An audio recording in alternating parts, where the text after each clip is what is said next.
Hello everyone, सभी को राधे राधे। जे advance 2026 हमें जाना है टॉप आईआईटी में। कुछ महीने हमारे पास बचे हैं जिसमें हमें अपना बेस्ट देना ही होगा। तो आइए आगे बढ़ने से पहले विजुलाइज करें उस कॉलेज कैंपस को जहां आप जाना चाहते हैं। वीडियो को अभी के अभी एक बार पॉज करें एंड कमेंट सेक्शन में उस कैंपस का नाम भी लिख दें, क्योंकि हम मिलके वो करके दिखाएंगे। चलो यार, सीधा पॉइंट पे आ जाते हैं कि अगर तुम्हें जे एडवांस को फोड़ना है, अपना बेस्ट देना है, तो किस चीज की जरूरत है, उसके लिए बेस्ट रिसोर्सेज क्या होंगे। इस समय इस तरह के ट्रिकी क्वेश्चंस को और बड़े बड़े लेंदी क्वेश्चंस को टैकल करने का सबसे अच्छा रोड मैप क्या रहता है। देखिए, आप सभी जानते हैं कि I was HOD at Bansal classes and बहुत सारे टॉप रैंकर्स को भी पढ़ाया है और हर रैंक को मैंने देखा है। तो आपके रैंक को मैक्सिमाइज करने के लिए, यानी रैंक को सबसे अच्छा करने के लिए कौन कौन से तरीके हैं, वही मैं आज आपके साथ शेयर करने वाला हूँ। जितने सालों का एक्सपीरियंस है, क्रक्स है, वो आपके साथ में शेयर करने वाला हूँ। देखो यार, गेम है फोकस का। आप सभी जानते हो, एडवांस्ड में अगर हम 45% स्कोर भी ले आते हैं, 50% ले आते हैं, तो भैया उसमें भी अच्छी रैंक आ जाती है। हमारा सिलेक्शन तो और भी कम परसेंट पे हो जाता है। यानी पूरा पेपर अटेम्प्ट करना तो नॉर्मली हमारे पॉसिबल होता ही नहीं। इवन जिसने पूरा सिलेबस भी किया है, वो भी 80-85%, मैक्सिमम 90% तक पेपर को अटेम्प्ट कर पाता है। इसका मतलब अगर सिंपली सिलेक्शन की बात करें, तो हम अगर 60% पेपर को भी 75% एक्यूरेसी के साथ सॉल्व कर लेते हैं, तो सिलेक्शन तो आपका बन जाएगा। यानी सिलेक्शन के लिए पूरे सिलेबस करने की जरूरत नहीं है। अगर हम 70% सिलेबस को भी ढंग से कर लेते हैं, आउट ऑफ दैट अगर हम पेपर में ओवरऑल 60% पेपर को अटेम्प्ट कर लेते हैं ढंग से विद गुड एक्यूरेसी, तो हमारा काम बन जाएगा। तो सबसे पहला इंपॉर्टेंट टिप ये है कि भाई सबसे पहले हमें जेई एडवांस्ड के सिलेबस को और प्रीवियस ईयर 3 साल के पेपर्स को एनालाइज करना है। दो चीजें है ना, इनको अगर हम ठीक से एनालाइज करते हैं तो हमें पता लगेगा कि सिलेबस का कौन सा ऐसा पोर्शन है जो हमारा आज तक काफी कमजोर रहा है और जो है भी इंडिपेंडेंट, यानी उसके सवाल आप छोड़ सकते हो। कई बार क्या होता है, जे एडवांस में बहुत सारे चैप्टर्स को, 2 या 3 या 4 चैप्टर्स को मिक्स करके सवाल आ जाते हैं। तो there are chapters which you cannot skip altogether, उनको स्किप ही नहीं कर सकते। लेकिन देर आर चैप्टर्स जो मैथमेटिक्स और फिजिक्स में खास तौर पे कुछ पोर्शन होते हैं जिनको आप स्किप कर सकते हो। तो पहले आपको वो 20% या 30% ऑफ सिलेबस पहचानना है जो आपको नहीं करना है। जब तुम ये 20% 30% सिलेबस पहचान जाओगे कि भाई मुझे ये नहीं करना है, तो आपको क्लियर हो जाएगा कि कौन सा 75% 80% सिलेबस है जो मुझे ठीक से करना है। अगर मैं इस 75-80% सिलेबस को ढंग से कर लेता हूं, तो मैं 60%, 65%, 70% पेपर को ढंग से अटेम्प्ट कर लूंगा। और अगर उसमें मेरी एक्यूरेसी 75%, 80% हो गई, तो भैया मेरा काम बन गया। यानी यहां पे बात हम टॉप 100 रैंक की नहीं कर रहे या टॉप 500 की बात नहीं कर रहे। हम बात कर रहे हैं डिसेंट रैंक आ जाए या सिलेक्शन तो कम से कम हो ही जाए। तो उसके लिए अगर हम ये करते हैं तो हमारा बहुत प्रैक्टिकल एस्पेक्ट हो जाएगा। अब मान लीजिए आपको 75% सिलेबस करना है, लेकिन पहले आप सभी ने अभी तक एडवांस लेवल पे कुछ तो किया ही होगा। हो सकता है 30% ऐसा सिलेबस होगा जिसमें आपको एडवांस लेवल के सवाल करने का कॉन्फिडेंस हो। किसी का 50% सिलेबस ऐसा होगा। तो आपको दिख जाएगा कि अभी आपका गैप कितना है। तो उस गैप को एनालाइज करो। हो सकता है वो गैप 20% का हो या 30% का हो। तो आपको दिख जाएगा कितने ऐसे चैप्टर्स हैं जिनको उनको एडवांस लेवल पे करना है। यानी प्राइमरीली आपका स्कोर जो बढ़ेगा वो उन चैप्टर से ही पड़ेगा जो आपका गैप है। यानी सारा फोकस, पूरा जो क्रक्स निकला इस बात का वो ये निकला, एक तो आपको एक्यूरेसी बढ़ानी है, प्लस आपको जितना सिलेबस करना है वो फिक्स हो गया, और उसमें जो गैप है वो आपने एनालाइज कर लिया कि भाई मुझे 20% 30% मेरा गैप है, इसको कवर करना है। और जो मुझे अच्छे से आता है, जैसे मान लीजिए आपको 40% एडवांस का सिलेबस अच्छे से ऑलरेडी आता है, तो उसको आपको मेंटेन रखना है, जिसके लिए आपको हाई क्वालिटी क्वेश्चंस करते रहने हैं। लेकिन 70% टू 80% टाइम आपका 70% जाएगा जो सिलेबस आपको स्ट्रेंथन करना है। याद रखिए, एडवांस में सिलेक्शन और आपकी रैंक उससे आएगी, और बाकी जो आपको ऑलरेडी आता है उसको मेंटेन करने के लिए 20% 30% time is more than enough. अब बात करते हैं कि अब इसको हमें क्रैक कैसे करना है। सवाल, रिसोर्सेज, हर चीज। देखिए, क्वेश्चंस जो है ना, जे एडवांस में मेनली दो तरह के क्वेश्चंस आते हैं। पहले क्वेश्चंस कुछ ऐसे आते हैं जो मल्टीपल कॉन्सेप्ट होते हैं, या उसमें मल्टीपल चैप्टर्स इन्वॉल्व होते हैं, या कॉम्प्रीहेंडिंग एबिलिटी चाहिए होती है, लंबे लंबे क्वेश्चंस होते हैं। है ना?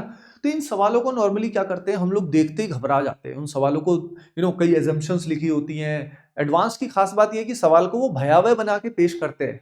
लेकिन असल में वो एक तरीका है, थोड़ा-सा मेंटल गेम ज़्यादा है वो। तो उस मेंटल गेम को पहले ही समझ जाओ। मतलब हमें इसमें डिफेंसिव नहीं खेलना, हमें इसमें अटैकिंग खेलना है, तभी आप जीत पाओगे। अगर एडवांस को आप बहुत हौवा बना के अपने दिमाग में रखोगे ना कि एडवांस तो भाई पता नहीं क्या है, वर्ल्ड का one of the toughest exam है ये वो, तो वो आपके लिए है, आपके लिए रहेगा। लेकिन यहाँ पे वही वॉरियर्स, वही विजेता, वही ओजस्वी जीतेंगे जो एडवांस्ड को सिंपली एक एग्जाम की तरह लेंगे और खुद को उससे भी ऊपर के लेवल पे तैयार करेंगे। ठीक है, तो अब यहाँ पे मेंटल गेम है, तो आपको समझना है कि क्वेश्चन जबरदस्ती भयावह बना जाता है। B rational, be logical. अब सवाल को जो मल्टीपल कॉन्सेप्ट का बड़ा सा होता है, इसके लिए आपकी कॉम्प्रीहेंडिंग एबिलिटी अच्छी होनी चाहिए। कॉम्प्रीहेंडिंग एबिलिटी का मतलब ये है कि जब सवाल बड़ा है तो सवाल को फास्ट रीड करने की हैबिट डालो। सवाल का पहला रीडिंग फास्ट होना चाहिए। जब पहला रीडिंग फास्ट लोगे तो उसमें काम आपका बस ये होगा टू ऑब्जर्व कि सवाल में दिया क्या है और पूछा क्या है। पहली फास्ट रीडिंग का फायदा ये है। अगली रीडिंग करो केयरफुल, जिससे आपको और क्लैरिटी मिल जाए कि सवाल में पूछा क्या है, क्या क्या दिया है क्या नहीं। जैसे ही आपने 2 लेयर्स कर ली तो सवाल आपके अंदर एब्जॉर्ब हो जाना चाहिए, आपको पता लग जाना चाहिए कि क्या पूछा है क्या नहीं। अब जब तुम्हें क्लियर हो गया तो तब तुम्हें समझ में आ जाएगा कि क्वेश्चन को करना है या छोड़ना है उसी समय पे। जब तक आपने क्वेश्चन को ठीक से एब्जॉर्ब ही नहीं किया, सिर्फ बाहर की शक्ल देखी, अजीब सा लगा, डिफिकल्ट लगा और छोड़ दिया, ये तो मूर्ख वाला काम हो गया ना भैया। हम बेवकूफ थोड़ी ना है यार, हम तो समझदार हैं। इमोशंस से थोड़ी चलना है, यहाँ पे लॉजिक से चलना है, ब्रेन का यूज करना है, प्री फ्रंटल कॉर्टेक्स का यूज करना है। ठीक है, तो यहाँ पे आप क्वेश्चन को समझ गए हो। अब क्वेश्चन को करने का तरीका क्या है, बड़ा क्वेश्चन, तो उसका रोड मैप आपके दिमाग में बन जाना चाहिए। या तो आप उसको लिख लो, कहीं पे जो नोटपैड दिया हुआ है उस पर लिख सकते हो कि ये मेरे को स्टेप्स करने पड़ेंगे, या रोड मैप आप दिमाग में भी बना सकते हो। मैं खुद ऐसे करता था मेरे एडवांस की प्रिपरेशन में। क्वेश्चन का रोड मैप मैं पहले से ही दिमाग में रख लेता था कि हाँ ये 5 स्टेप लगेंगे, 4 स्टेप लगेंगे। जब मुझे रोड मैप पता है कि मुझे यहाँ ए से लेके डी तक पहुंचना कैसे है, तब मैं क्वेश्चन को शुरू करता था। अगर मुझे रोड मैप नहीं पता, अगर मुझे अंदाजा ही नहीं है, मैं बस शुरू कर दिया ऐसे फॉर्मूला लगा के कुछ भी, तो भाई this is not the way to solve advance level big questions. हम ये सोच रहे हैं कि चलो चलते हैं यार मुंबई की तरफ, किसी रास्ते तो पहुंच जाएंगे। नहीं भाई, एडवांस्ड में ऐसे नहीं चलता है। आपको पहले से ही क्लैरिटी होनी चाहिए कि मुझे सवाल एंड तक कैसे करना है। हो सकता है कभी ऐसे प्रोसेस में भी हम बीच बीच में स्टक हो जाते हैं, इट हैपेंस। लेकिन अगर हमें क्लैरिटी नहीं है तो पक्की बात है हम स्टक होंगे, हमसे सवाल नहीं होने वाला। तो इसमें इसी को बोलते हैं रोड मैप मेथड। ये रोड मैप आपके दिमाग में आना चाहिए। जो भी बंदा एडवांस क्लियर करता है ना, उसके दिमाग में वो स्ट्रक्चर बनते हैं, पहले से वो विजन बनता है। उसके अलावा इसको इंप्रूव करने के लिए ये जो रोड मैप है, ये क्वेश्चन की कॉम्प्रीहेंडिंग एबिलिटी को इंप्रूव करने के लिए 2 तरीके हैं। पहला लेवल है जब टीचर्स आपको सवाल कराते हैं। तो टीचर्स, पहली बात है उन टीचर्स से पढ़िए जो एडवांस लेवल का पढ़ाते हैं, जो टॉपर्स को या एडवांस लेवल के स्टूडेंट्स को लगातार पढ़ाते हैं, उन टीचर्स से ही एडवांस का कंटेंट लीजिएगा। सबका एडवांस, सबके लिए एडवांस बस की नहीं होता। जिनने पढ़ाया नहीं है तो वो कैसे पढ़ाएंगे आपको। ठीक है, वो आपको उस लेवल पे, उस डेप्थ में वो प्रॉब्लम सॉल्विंग स्किल्स बनाएंगे नहीं। तो एक तो ऐसे टीचर्स से आप देखो, उनसे आपकी प्रॉब्लम सॉल्विंग स्किल्स, ये रोड मैप मेथोडोलॉजी आपकी एनहेंस होती जाएगी। लेकिन उसके साथ साथ अगला इंपॉर्टेंस है खुद का मेथड बनाने का, ओन। यानी हम खुद की अप्रोच भी डिसाइड कर सकते हैं। एक ही सवाल को करने के मल्टीपल मेथड्स होते हैं। ठीक है, तो हमारा खुद का अप्रोच अगर कई बार टीचर से बेटर भी हो सकता है, तो आप खुद के अप्रोच भी बना सकते हो कि हाँ इसको ऐसे भी तो कर सकते हैं। क्योंकि एडवांस के सवाल को सॉल्व करने के अप्रोच जो होते हैं, क्वेश्चन सॉल्व के अप्रोच, वो अलग अलग तरीके के हो सकते हैं। जैसे मुझे याद है मैथमेटिक्स में या फिजिक्स में एक क्वेश्चन को सॉल्व करने के अलग अलग सुंदर अप्रोच हो सकते थे। कई बहुत छोटे मेथड और बहुत इफेक्टिव मेथड भी हो सकते थे। तो वो आप खुद के क्रिएट कर सकते हो। सारा गेम इसी का ही है। ये जो प्रॉब्लम सॉल्विंग है, ये जितनी आपकी फाड़ू रहेगी उतना काम हो जाएगा। क्योंकि जहां तक थ्योरी की बात करें ना, एडवांस में थ्योरी के डीप कॉन्सेप्ट जो है ना, वो कभी कभी आते हैं। मेनली जो क्वेश्चन आते हैं वो डीप की बजाय ब्रॉड आते हैं। यानी क्वेश्चन को डिफिकल्ट बनाया जाता है मल्टीपल लेयर्स को लगा के। डीप कॉन्सेप्ट रिलेटिवली कम आते हैं। समझ में आया बात? तो एक ही कॉन्सेप्ट को बहुत गहराई में गोते लगाने वाले क्वेश्चन, यानी वैसे ट्रिकी क्वेश्चन थोड़े कम आते हैं। ठीक है, तो उनको भी हम देख सकते हैं, लेकिन थ्योरी में बहुत ज्यादा ना घुसे। प्रॉब्लम सॉल्विंग के हिसाब से प्रीवियस ईयर क्वेश्चंस को एनालाइज करके जितना डेप्थ की जरूरत है आप उतने को करें बस, that would be good enough for you. अब बात आ जाती है मास्टर रिसोर्सेज की। देखो यार, मास्टर रिसोर्सेज में सबसे अच्छा रिसोर्स जो है प्रैक्टिस के लिए, वो प्रीवियस ईयर क्वेश्चंस ही है आज भी, है ना। उनमें भी खासतौर पे वो क्वेश्चन जहां पे आप बार बार स्टक होते हैं, पुराने क्वेश्चंस में कई क्वेश्चन बहुत अच्छे भी हैं, कई बिल्कुल ही आसान भी हैं। तो जो बिल्कुल आसान है जेईई मेन लेवल, उनको मत करिए, ठीक है? वो उस समय आए थे, आपको लगता होगा अरे यार एडवांस के क्वेश्चन इतने आसान, लल्लू पंजू आ गए। आ जाते हैं भाई। और पहले वाले समझ रहे हो, वो उस समय के हिसाब से थे। आज वैसे जेईई मेन में आ जाते हैं कई बार, ठीक है? तो उनको देख के ओवर कॉन्फिडेंस मत हो जाना, ठीक है? तो प्रीवियस ईयर क्वेश्चंस में एक और बात मैं आपको बताता हूँ एडवांस के लिए बड़ी खास बात, तो बड़ी पॉजिटिव बात है कि एडवांस में ना लगभग 20% क्वेश्चन ऐसे आते हैं जो इजी टू मीडियम लेवल के होते हैं। 20% क्वेश्चंस, यानी आप लगभग 15 से 20% का स्कोर तो आसानी से कर सकते हो जी एडवांस में। 15% 20% मेन गेम उसके बाद होता है, अगले 15% 20% से सिलेक्शन होता है और उससे अगले 15-20% से रैंक आती है। तो जो इजी वाला 15% स्कोर है वो तो आपका मजे में हो ही जाना चाहिए। देयर आर क्वेश्चंस जो बिल्कुल ही डायरेक्ट आते हैं, बिल्कुल सिंपल आ जाते हैं। कई बार केमिकल बॉन्डिंग का सिंपल सवाल आ जाता है, ऑर्गेनिक का कई बार सिंपल सवाल आ जाता है ना? तो सिंपल सवाल ऐसा नहीं कि एडवांस में नहीं आते, आते हैं। 10 टू 15% मार्क्स उसी से आपके आ जाएंगे, ठीक है? यानी ओवरऑल गेम सिलेक्शन का तो हम मतलब ये मेंटल गेम ज्यादा है एडवांस का। मन के हारे हार है, मन के जीते जीत है। जो समझ रहे हो ना, जो मैंने आपको सारे एस्पेक्ट बताए हैं, एडवांस का हवा ज्यादा बनाया हुआ है, लेकिन हम असल में काम कम करते हैं। अगर हम सोच समझ के काम करें सही गाइडेंस के साथ तो हमारा काम बनना तय है।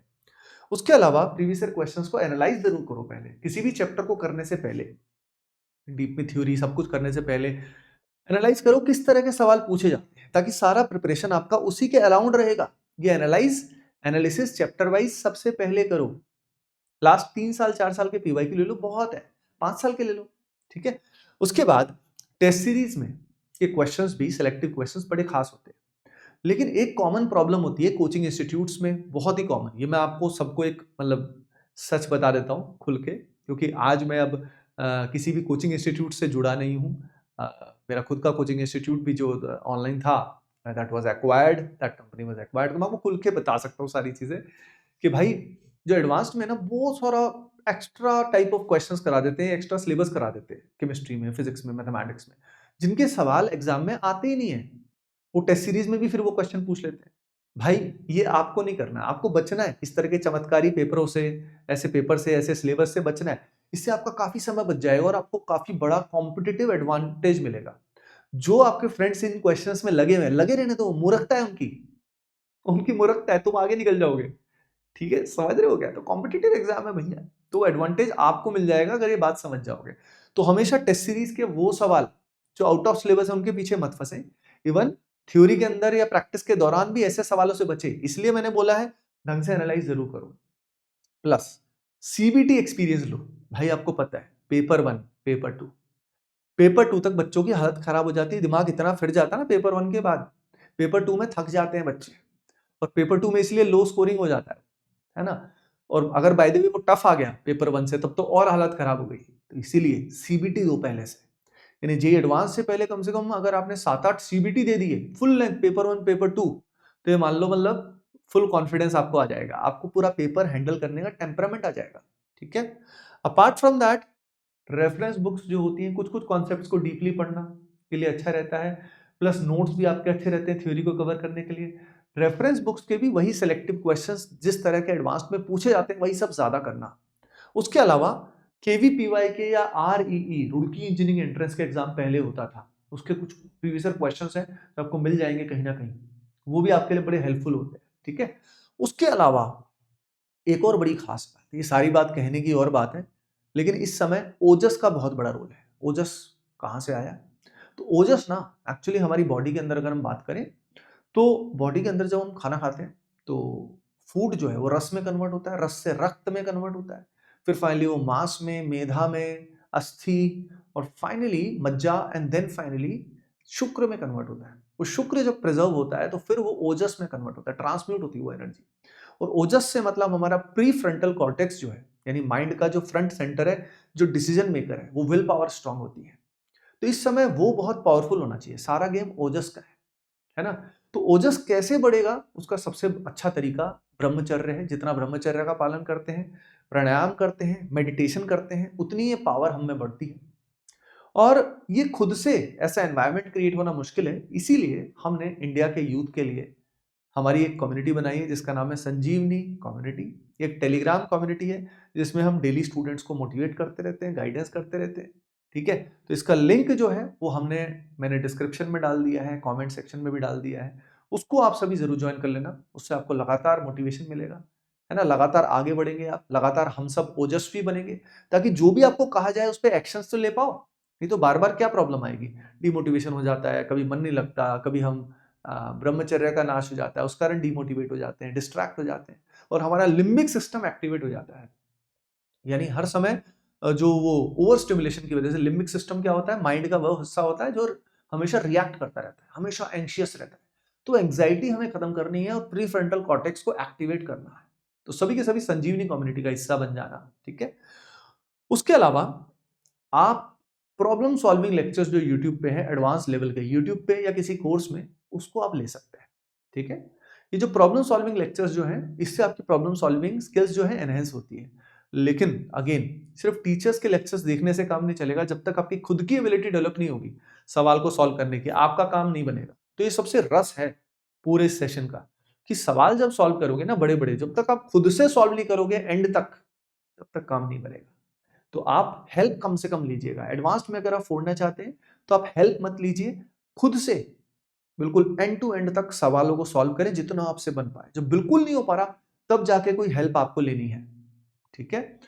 उसके अलावा एक बात मैं आपसे पूछना चाहता हूं, ऑर्गेनिक केमिस्ट्री की स्पेसिफिकली अगर आप चाहते हैं एडवांस लेवल के कोई मास्टर सेशंस, प्रॉब्लम सॉल्विंग कैसे करते हैं, तरह तरह के क्वेश्चंस, मिक्स्ड क्वेश्चन कैसे करते हैं, अगर आप चाहते हैं मैं लेकर आऊं कुछ ऑर्गेनिक केमिस्ट्री का स्पेसिफिकली, तो मुझे कमेंट सेक्शन में जरूर बताइएगा, क्योंकि उसी बेसिस पे मुझे पता लगेगा कि आपको नीड है या नहीं है, ठीक है।